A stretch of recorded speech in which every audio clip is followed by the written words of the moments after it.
تعلق مع اللہ، اس کا ایک ظاہری پیمانہ ہے اطاعت، پھر اللہ کے لیے جہاد، جان اور مال کا کھپانا۔ ایک داخلی پیمانہ ہے، یہ داخلی پیمانہ اس اعتبار سے نہایت اہم ہے کہ یہ در حقیقت انسان کے خود برتنے کے لیے ہے کہ خود اپنے آپ کو ایسس کرے کہ میں کہاں ہوں، اللہ کے ساتھ تعلق حقیقتاً کتنا ہے۔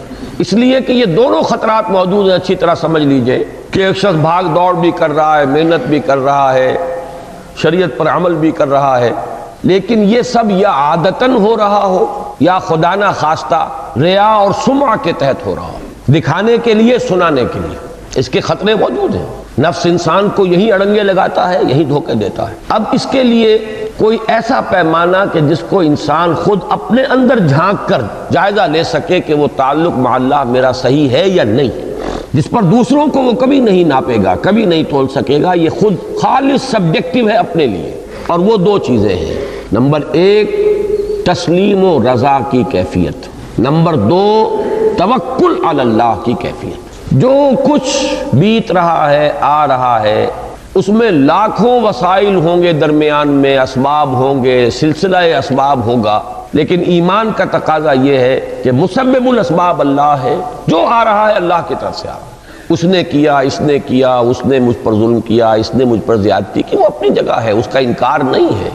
قانونی سطح پر قصاص بھی ہے، سب کچھ ہے، مقدمہ بھی ہے، سب کچھ کیجئے، لیکن ایک باطنی ایلیمنٹ یہ ہو کہ یہ سب کچھ من جانب اللہ ہے، اور اس پر کوئی پروٹیسٹ انسان اپنے اندر محسوس نہ کرے۔ سر تسلیم خم ہے جو مزاج یار میں، ایک اطمینان، اسی کو نفس مطمئنہ کہا گیا ہے۔ انتقام بھی لے رہا ہو تو اصلاح معاشرہ کی نیت سے لے رہا ہو کہ وَلَكُمْ فِي الْقِصَاصِ حَيَاةٌ يَا أُولِي الْأَلْبَابِ۔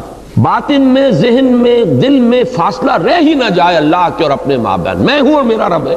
یہ ہے تسلیم و رضا، اور وہ ہے توکل۔ وَعَلَى اللَّهِ فَلْيَتَوَكَّلِ الْمُؤْمِنُونَ۔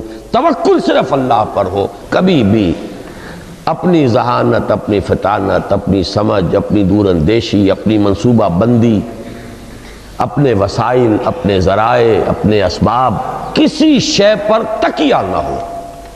ہوگا وہ جو اللہ چاہے گا، اپنی سی کوشش، اپنی سی محنت، اپنی جد و جہد لگا دینا، کھپا دینا، صرف کر دینا۔ ہم نے لاکھ سر پٹک لیا، ایک کام کر لیا، نہیں ہوا، کوئی بات نہیں، اللہ کو منظور نہیں تھا۔ ما شاء اللہ کان وما لم یشاء لم یکن۔ جو اللہ نے چاہا ہو گیا، جو اسے منظور نہیں تھا وہ ہونے والا ہی نہیں تھا، کوئی پرواہ نہیں۔ ہمارے رب کا فیصلہ ہے، ہم اسے قبول کرتے ہیں۔